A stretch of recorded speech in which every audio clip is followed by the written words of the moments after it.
Thank you very much. If, I'm wondering that if Nan is the face of Ethernet, what part of Ethernet's anatomy is left for me? So, as Nan just said, success has many fathers. So when I say I invented Ethernet, that annoys a lot of people because they think they invented Ethernet. And the fact is they probably did. It just depends on what you mean when you say I invented Ethernet. What do you mean by I? What do you mean by invent? What do you mean by Ethernet? And the question of Ethernet is a big one. It comes up all the time. What is Ethernet? I have a list. Was it a LAN? Was it a standard?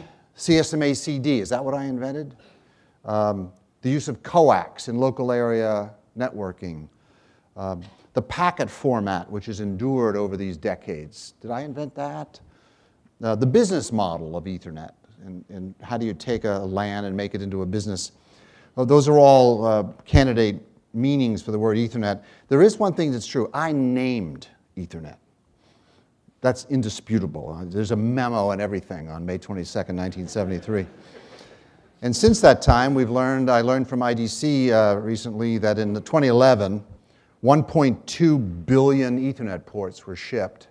And listen carefully now, because there's language here. 1.2 billion Ethernet ports were shipped, 400 million of them wired, and 800 million of them wireless. You see, I grabbed credit for Wi-Fi there.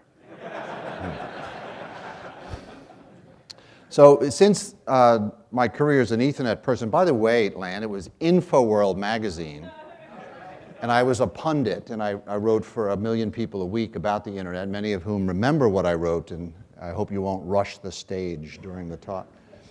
But I've since gone meta, and as Nan mentioned, I'm now Professor of Innovation. The title I like better, actually, is Fellow of Free Enterprise. It's deeply ideological. And I'm trying to make the entrepreneurs at the University of Texas as supported and celebrated as our football players. So we call them the Longhorn Startups, and we say hook 'em horns. Now, there are 3 reasons why I'm here. One is that I believe that I was here for the announcement of CE 2.0 last February, and it's really great to come and sort of close the loop and meet the 20 companies who have now been certified. And I think it's a very important step in the evolution of the Internet's infrastructure. And so I'm happy to come and help and enjoy the party. Second reason I'm here is that innovation is now my business. And Ethernet is a 40-year-old innovation worth studying as an innovation. So I'm involved in that. And the third reason I'm here is that I was invited, and that's always a plus. I've been preparing for Ethernet's 40th, which is coming up in May 22nd. And you're all invited to come. There's going to be a party in Mountain View, California at the Computer History Museum, and I hope to see, actually there's going to be a party, a conference, and an industry briefing, and I hope that you'll all join us. In preparation for that, I've been working on what I call ether math, because for 40 years people have been asking, how did you invent Ethernet, assuming that you did? And I now have the answer to that question, and it turns out to be mathematical. That is, it was a mathematical moment involving a study of the Aloha network. I've now written a JavaScript program in Google Docs simulating the Aloha network, revealing the instability of that multi-access channel, which led to corrections, which became the CSMA CD access method. And I'm making that into a lecture for my students. The title of the lecture is How Much Math Was Required to Invent Ethernet? It turns out not very much. But the students love hearing stories about the early days, 40 years ago.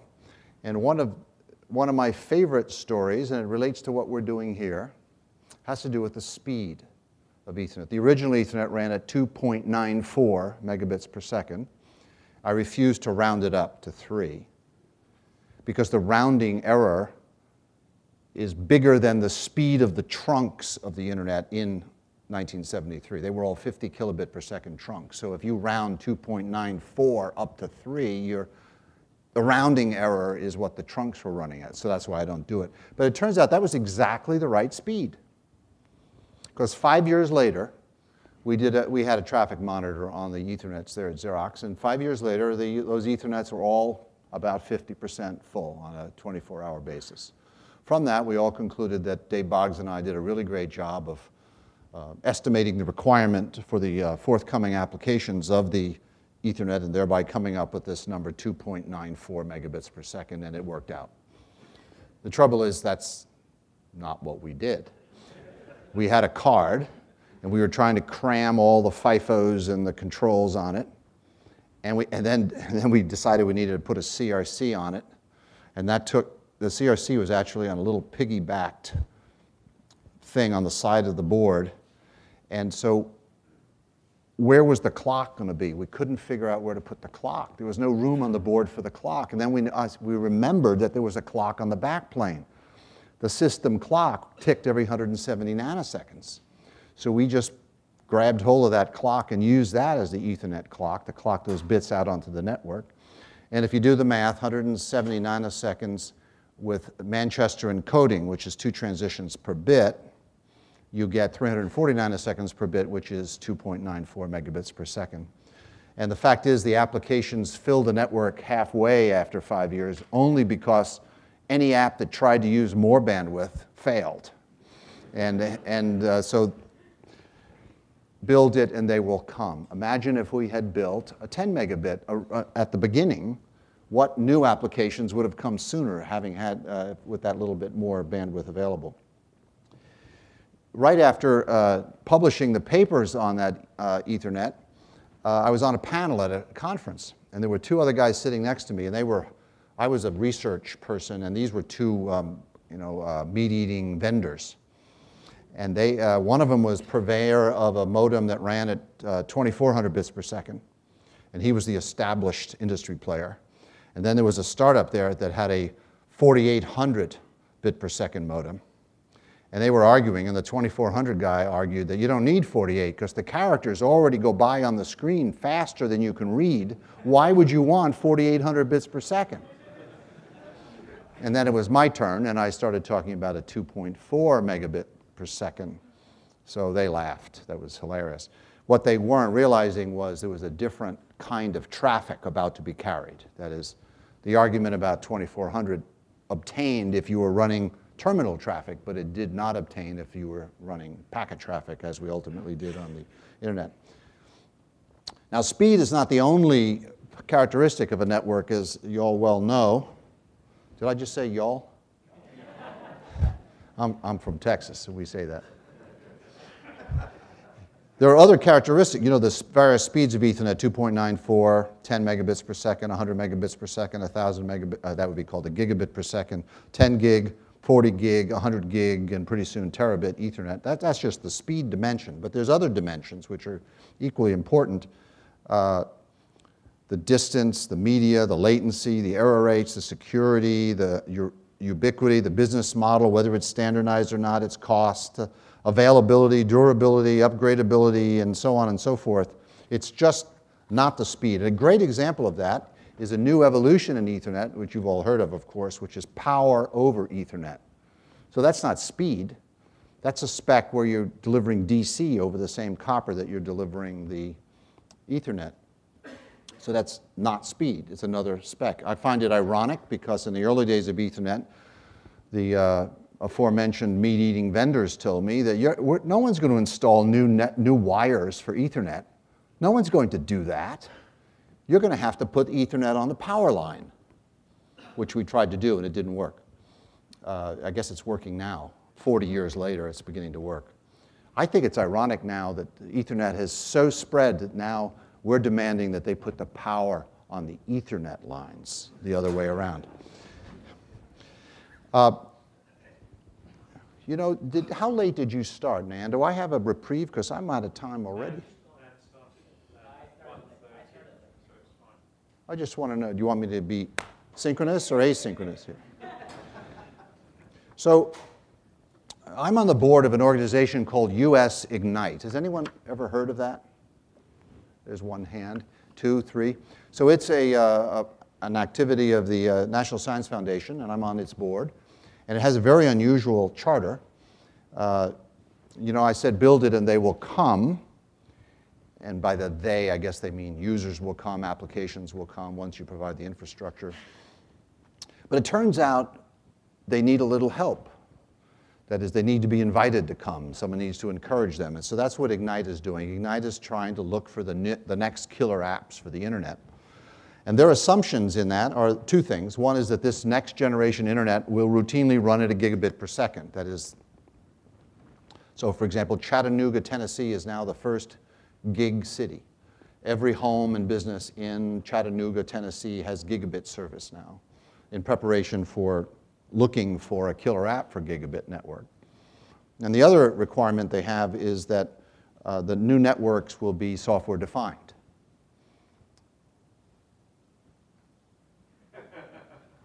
Someone told me that was a controversial topic. Dead silence upon mentioning it.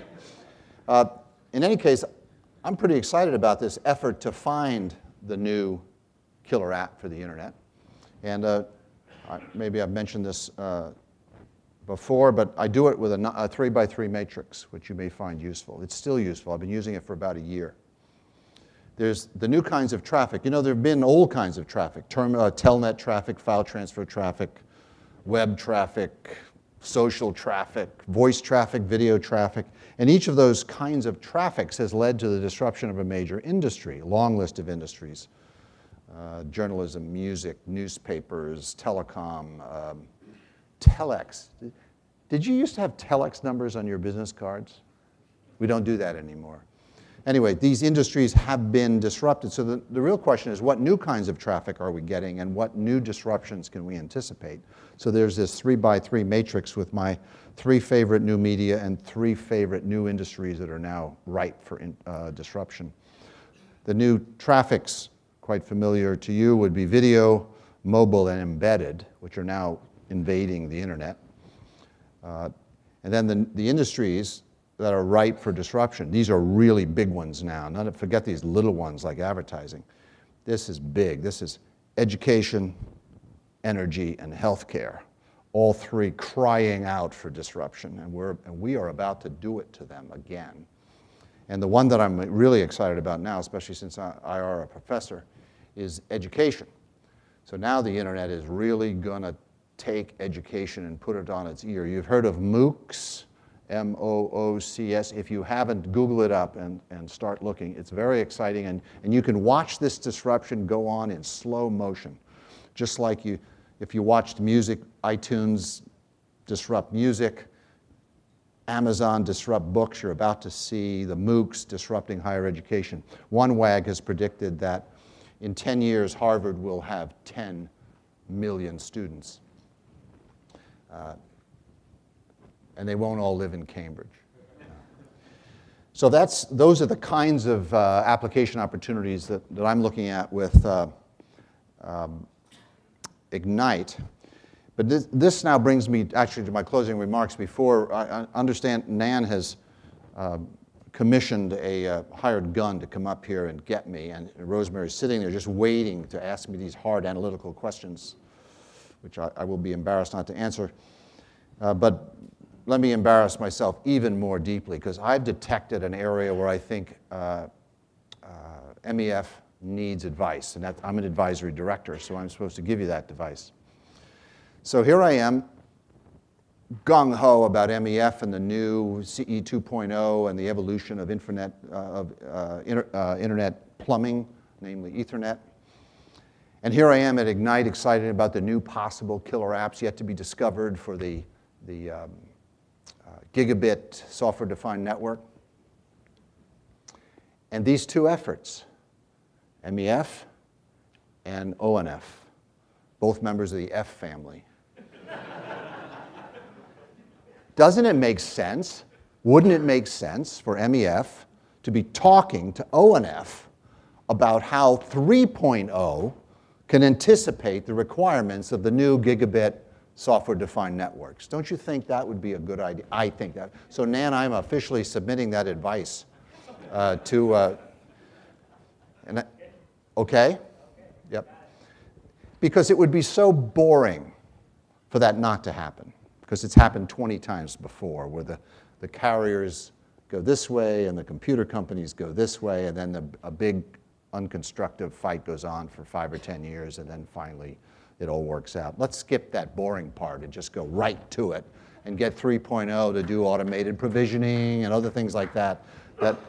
Was that applause? So, Rosemary, I think it would be best if I stopped now. And maybe you can make it more interesting with questions that I hadn't thought of. I'd be happy to.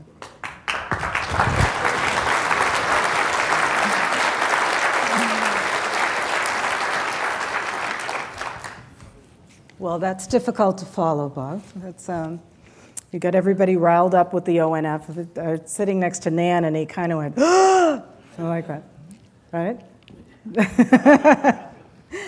Just go with the open flow.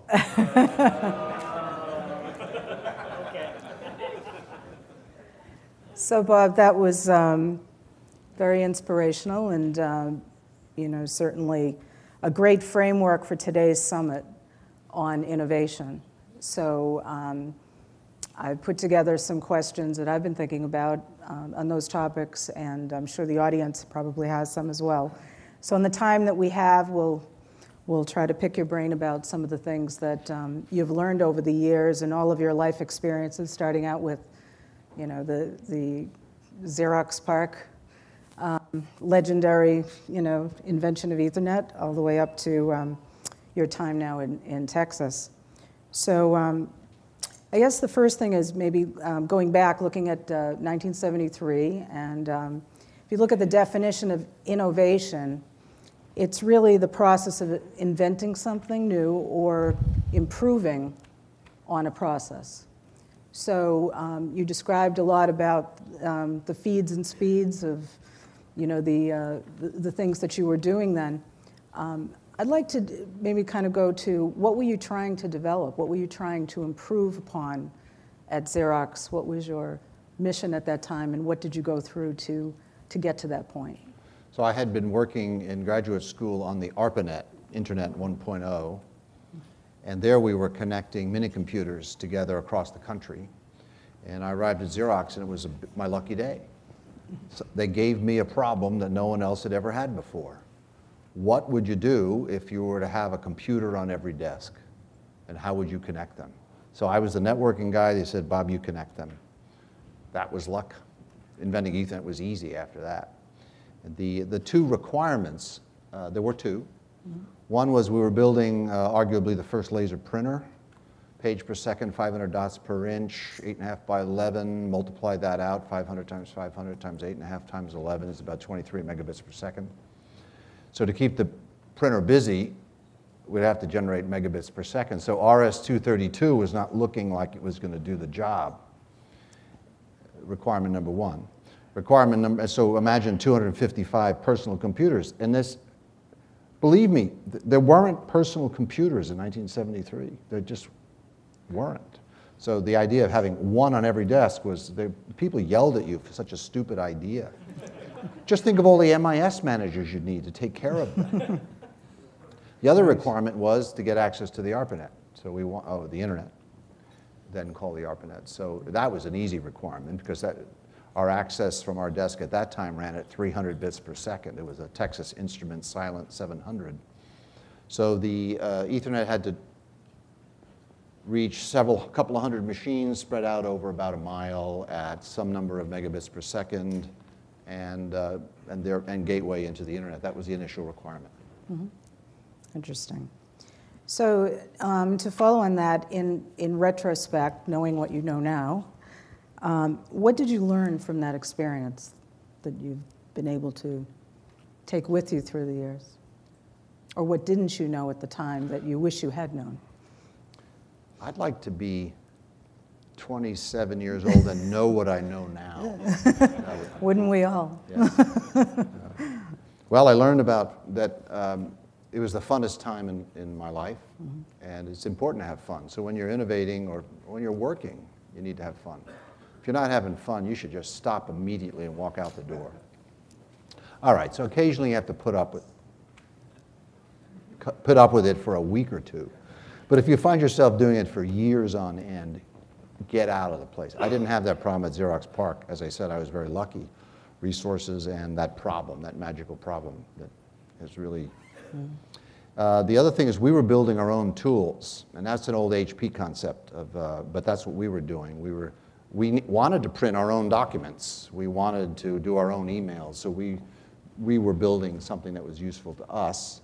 We didn't have a requirements process. So maybe that's, invent what you know. And by the way, I'd like to argue with your definition of invention. Okay. I'd like to make the distinction between invention and innovation. And what I say about that is invention is a flower grown in a hothouse, Xerox PARC being the hothouse. So Ethernet as an invention was done there. What happened afterwards, innovation, is a weed.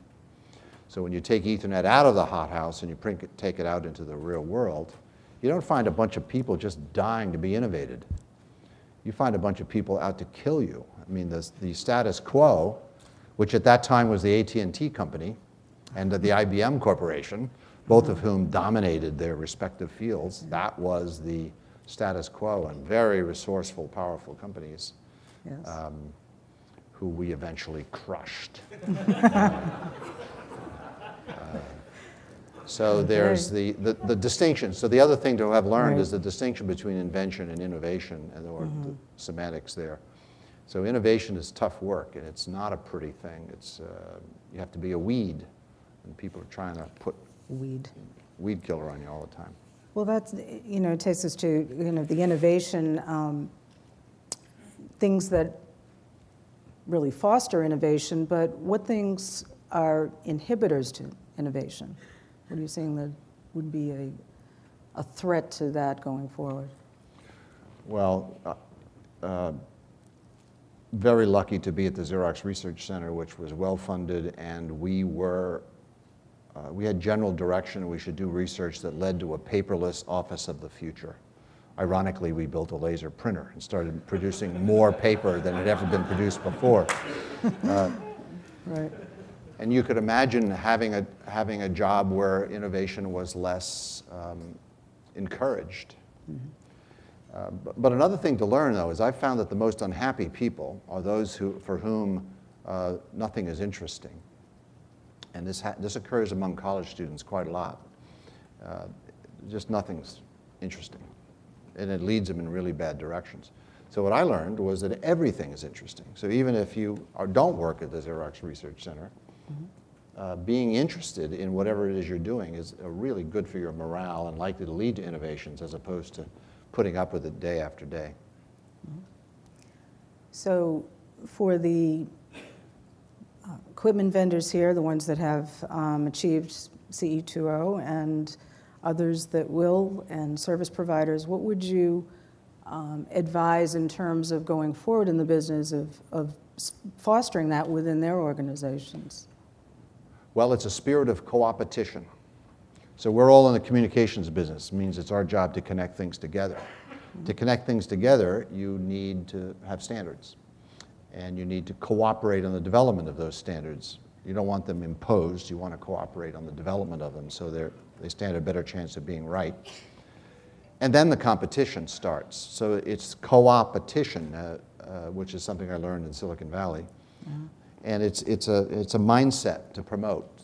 On this project, we are cooperating. On Monday morning, the gloves come off and we start selling and engineering and satisfying customers and competing our brains out. But we got to get this part right. So this 2.0 and eventually the O&F inspired 3.0, we have to get those right, and we have to set aside our competitive juices to get the standards right and then start the competition. So when you look back then, if we look kind of going back and forward, but the 802.3 being standardized in the 80s certainly became de facto standard in the LAN. Did you ever conceive or think about how it was going to work in a metro or wide area network? No, Ethernet was a LAN, and it got faster and faster and faster. But I never imagined it would escape the building. but it has. It's escaped the building without my permission. And a bunch of people invented that, and they think they're the inventors of Ethernet. Right. We have the face of Ethernet right here. He's the father?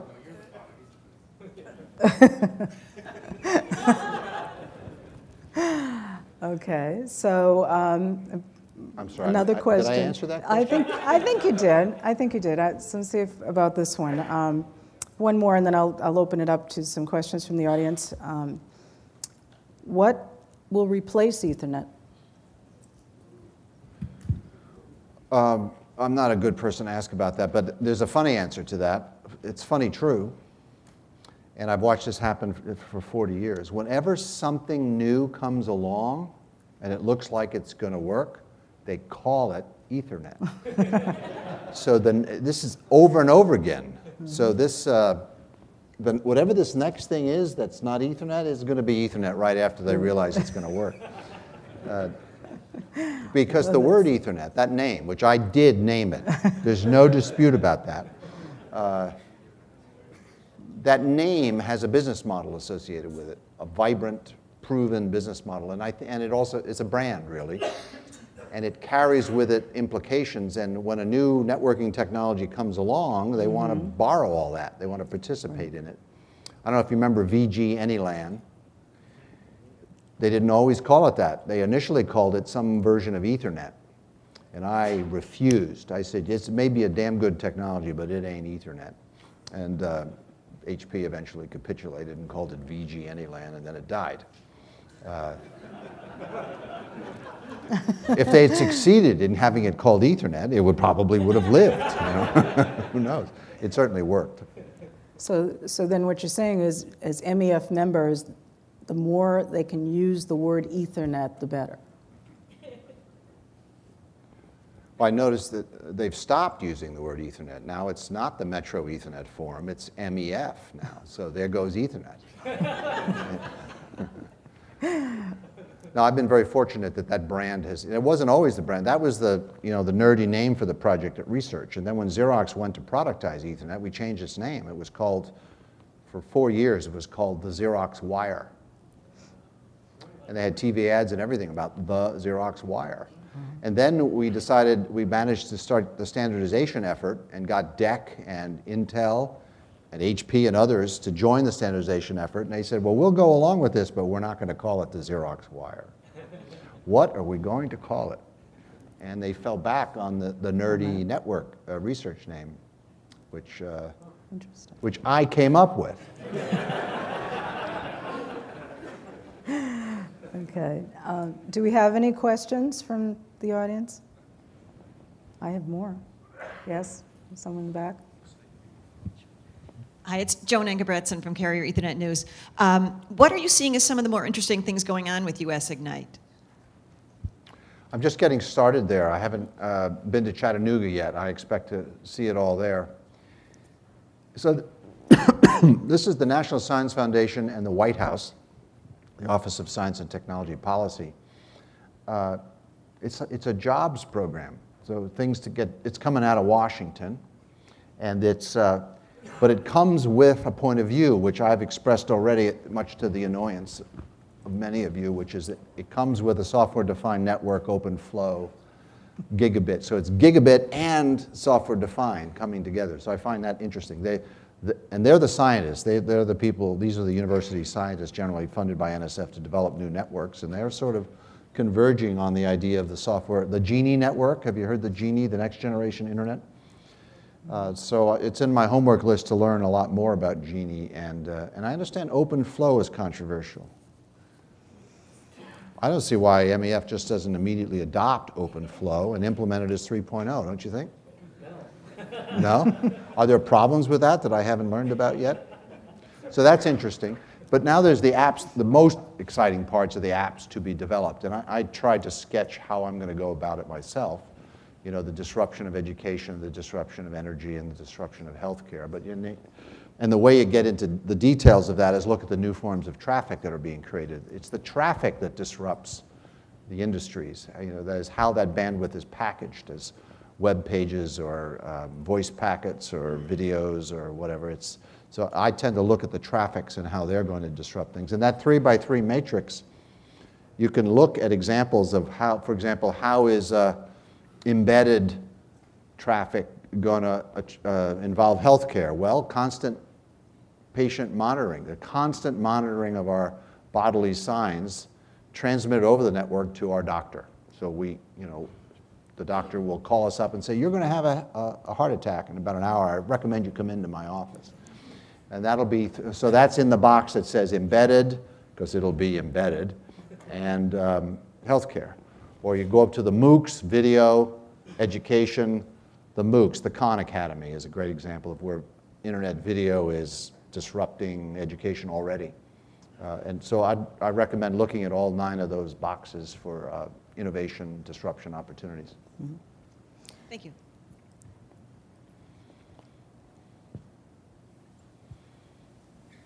Okay. Did we have another question? Yeah. Right here? Oh, I'm sorry, I didn't see.